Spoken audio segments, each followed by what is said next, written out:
And welcome in to the Coug Cast, your home for all things Washington State athletics. I'm your host, Davis Hagan, and on this episode, we're focusing in on Washington State football, breaking down the Cougars' tough 10-7 road loss in Corvallis, Oregon, at the hands of the Beavers this Saturday on November 1st. They took the trip down to Corvallis and could not come out on top with the win. And we'll take a look at this game. We'll recap it, take a look at a surprising star player, and then preview the rest of the season for Washington State, who is still 2 wins away from a bowl game. And there's a lot to talk about. Let's dive in.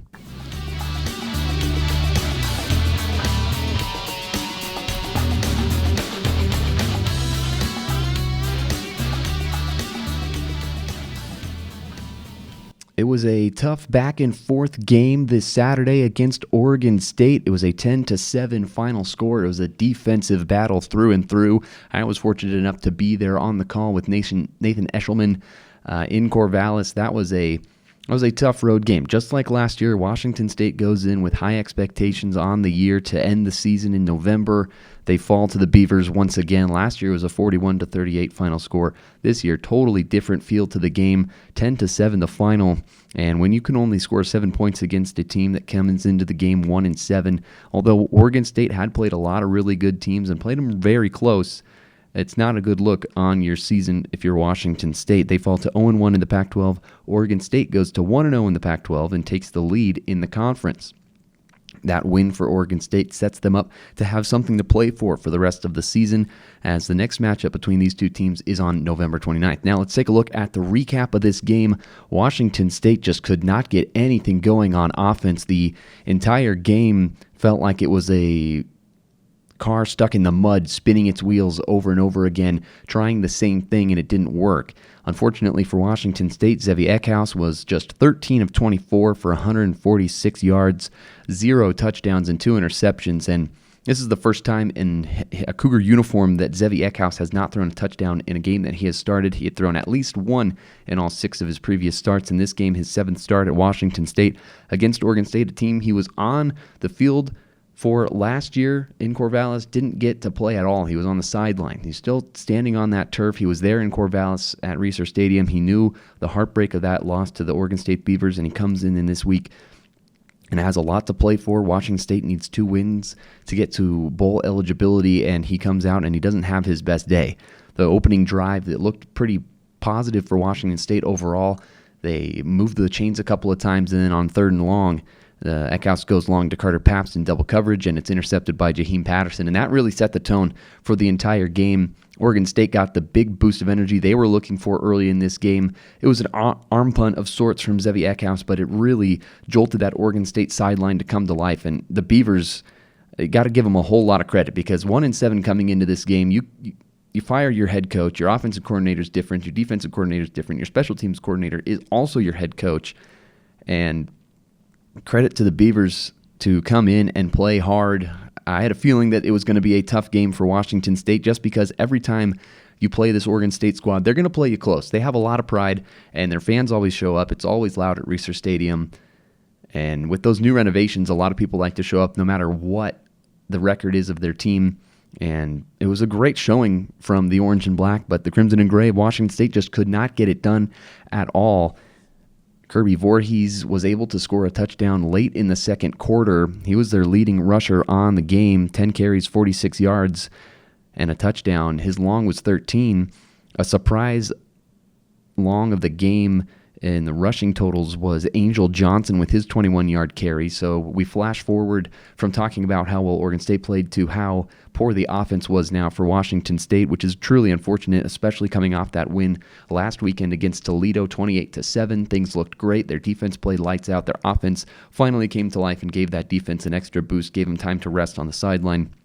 And in this game, just totally different. And that's why I bring up Kirby Voorhees, because 10 carries is great, but he was a guy that probably needed to get 15, maybe 20 carries. He was averaging 4.6 a carry, and they kind of took the ball out of his hands late in the game. I do appreciate that they're giving Maxwell Woods, the redshirt freshman, an opportunity, but he came in the most crucial moments of the game and ran the ball a couple of times. 4 carries, 20 yards. He had a great performance when he did get into the game, But at that point in the game, you got Kirby Voorhees. He's the only running back this year to score a touchdown for your team. Then you put in Maxwell Woods, a redshirt freshman, a guy that really hasn't played in these situations yet. I think if you give that ball to Voorhees, maybe you punch one in and maybe you come away with a win. There was a lot of things that went wrong in this game, but realistically, it was just the fact that they could not finish drives. They didn't have very many first downs in this game. Oregon State had their number defensively. Washington State actually had more first downs than Oregon State, but they did not have enough in the crucial moments. They were able to pick up one or two here and there, but then immediately get behind the chains due to penalties. Washington State, 10 penalties for 90 yards, and a lot of those were drive killers. A couple of them set Oregon State up into even better field position than they thought they were going to have to start their drives, or maybe to end the drive. There was one on either Sony Finau or Malaki Ta'ase. I can't remember exactly who it was, when Oregon State was able to punch in their field goal. Jabari Johnson took a scramble up the middle. He gets tackled after a first down, and it's around the 30-yard line, and then a flag flies in after the play. There's fighting, and the personal foul gets called on Washington State. They march it an extra 15 yards, and they run a couple of plays. Tucker Large has a really nice tackle in open field, but after that, they sent a blitz with Caleb Franzel and got the sack, but because of that 15-yard penalty, it set Oregon State up into an opportunity where they had an easy chance to kick in a field goal, even though their special teams has been less than ideal this year. Caleb Ojeda was able to punch in the field goal to give Oregon State the 3-0 lead. Then with 44 seconds left in the half, Washington State finally punches it in with Kirby Voorhees. So it's 7-3 at halftime, and at this point you're thinking, well, this is our opportunity. We've held them to just 3. Our defense is playing great. Offense got to step it up in the second half, and that's just not what happened at all. Washington State goes scoreless in the second half, and Oregon State punches it in to the end zone with Anthony Hankerson on the goal line after a couple big plays. Malik Murphy gets to go back into the game after Jabari Johnson got the start. He goes into the locker room with an unknown either injury or personal-related thing, and Malik Murphy comes back into the game and throws a really nice play for over 20 yards to Taz Reddix, who makes an outstanding catch on the sideline, and then Hankerson takes it up to the goal line, and he's able to score and give Oregon State the 10-7 lead, and that was all she wrote, because Washington State couldn't get their offense down the field until the very last drive of the game with around a minute left, only 2 timeouts. If they miss this kick, the game is over. If they make it, it goes to overtime. Stevens rolls out there, a 33-yard field goal from the right hash. He kicks it straight, and it misses wide right. Just barely, but enough to miss the uprights, and that was ball game at that point, and Oregon State comes away with the 10-7 win. That moves Oregon State to 2-7 on the year. Washington State falls to 4-5 after that heartbreaking loss to Oregon State, where they just couldn't get anything going. The offense was stuck in the mud all day long, and again, Zevi with those 2 interceptions really put Washington State behind the 8 ball, and they hit it into the wrong pocket. Coming up next, after this break, we'll highlight a star player of the game that might surprise you at an unconventional position. This is the Coug Cast, your home for all things Washington State athletics.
And welcome back to the Coug Cast, your home for all things Washington State athletics. I'm your host, Davis Hagan. As we enter our next segment of this podcast, we'll take a look at a surprising standout player for Washington State in this loss on the road to Oregon State, the 10-7 final score. Not a pretty game by any means, but that standout player that I highlighted earlier in the tease before we went to break, Ryan Harris, the punter, had a great game, and he had a career day, 3 punts inside the 20 to pin Oregon State back and give the defense an extra opportunity to go out and make some great plays. Unfortunately for Washington State, the offense didn't show up, but man, the defense and the special teams, other than that missed kick from Jack Stevens, but the punting unit and the defense played fantastic. Ryan Harris punted it 7 times, total of 278 yards.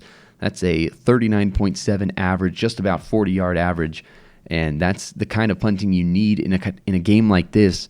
It was set up perfectly for Washington State to have an opportunity to win this game, and that's all you can ask for sometimes, is the opportunity to go down and win the games. You want to compete in these games, and to score 1 touchdown with just 44 seconds left on the clock before the half, and then go scoreless in the second half to a team in Oregon State that had been letting up tons of points all year long is a place that can definitely improve as we go throughout the rest of the season for Washington State. And Ryan Harris, again, 7 punts. On the other side, A.J. Windsor, 10 punts. It was a game filled with punts, 17 total punts. But Ryan Harris, to me, was that MVP of the game, I think. And it's an unconventional position to have an MVP in your punter. But again, career day with 3 punts inside the 20, that's perfect. That's all you can ask for, especially if you're defensive coordinator Jesse Bobbitt. Now you have an opportunity to send blitzes and send pressures because Oregon State's backed up. You know they're going to try to want to get out of there and get their offense moving, and it showed. That's why Oregon State had 10 punts of their own, is because of those punts from Ryan Harris. So it was not the prettiest football game, but it was an effective football game from the defense and the punt unit. And that's why, to me, Ryan Harris was the standout player, even though sometimes you look and you say maybe whoever led the team in tackling is going to be your MVP. The quarterback, Anthony Polano, the freshman, had 10 tackles in this game, but it wasn't enough to stop Oregon State. Ryan Harris did his job, and he did it perfectly, because there's really not that many other people that stepped up and did their role to perfection. And so to me, Ryan Harris is the no-brainer there to be the player of the game for Washington State. Coming up next after this break, we'll take a look at the remaining schedule for Washington State. They need 2 wins to get to a bowl game, and we'll tell you who they have their eyes set on to get those 2 wins against. This is the Coug Cast, your home for all things Washington State athletics.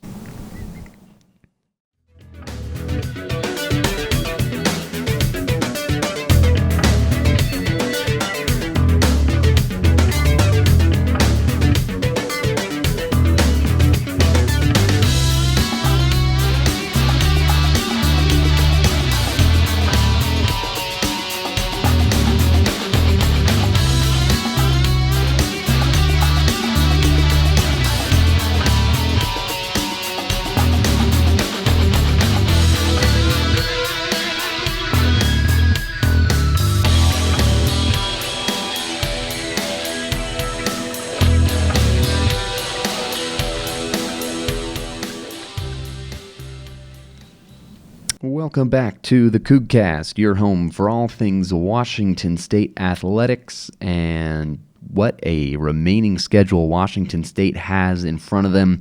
They need 2 wins to get to a bowl game. They're 4-5 overall right now. As we take a look for the rest of this football season here on the Coug Cast, their next matchup is at home on November 15th against Louisiana Tech at 7 p.m. That game will be broadcast on the CW network, and Louisiana Tech is coming off a major win against Sam Houston State, who is the Oregon State Beavers' next opponent, who Washington State just lost to this Saturday in Corvallis. That 10-7 final score sets Washington State back. 2 wins needed in the final 3 games, and we take a look at the next game after that on November 22nd. It's at James Madison in Virginia. The time is to be determined, but that's going to be a tough one. The Dukes are playing really good football as they sit at 7-1 overall. Right now, ESPN Analytics has them at 83% chance to win. And Washington State, that's going to be a tough one. But we've seen this season for Washington State playing up to their competition or playing down to their competition. So my guess is in this game, it's actually going to be a really tight one. We'll see if Washington State can finish down the stretch. That's been their issue all year long. We saw it again this Saturday, saw it against Ole Miss and Virginia. And then in the other two losses, they didn't really have a chance in the end of those games. The 59-10 loss to North Texas and the 59-24 loss to Washington in the Apple Cup. And then the big game at the end of the season, their eyes are set on the Beavers once again on November 29th, 3:30 p.m. on the CW network. They take on the Beavers for the Pac-12 championships, and they're going to have their eyes set on those two home games, Louisiana Tech on the 15th and Oregon State on the 29th, to try and take this season to the next level and get to the bowl game that they all desired earlier this year once they beat Toledo and you get that 4 wins. Now you've got 4 games remaining. You got to win half of them. You drop the first one against Oregon State. Now you have 3 games remaining. Have to win 2 of them. The 2 home games are the most likely areas to get those wins. That James Madison game is going to be very tough, but I wouldn't be surprised if Oregon State comes in with a fire under them and that game ends up being a really good matchup down in Pullman on November 29th. So again, Louisiana Tech on November 15th, James Madison November 22nd, and Oregon State on the 29th of November. They have a bye week this week, so they get rested and recharged. 2 out of the last 3 is all they need for a bowl game. Washington State has everything out in front of them still as they sit at 4-5 this year. We want to thank you so much for tuning in to the Coug Cast, I want to thank you so much for tuning in to the Coug Cast, your home for all things Washington State athletics. Today's episode was the grit in Corvallis. As we took a look at the football game against the Oregon State Beavers, we recapped a star player at an unconventional position, and then we took a look at the rest of the schedule. And I want to thank you so much for joining us here in the studio. I'm your host, Davis Hagan. We'll see you next time on the Coug Cast. Enjoy the rest of your day.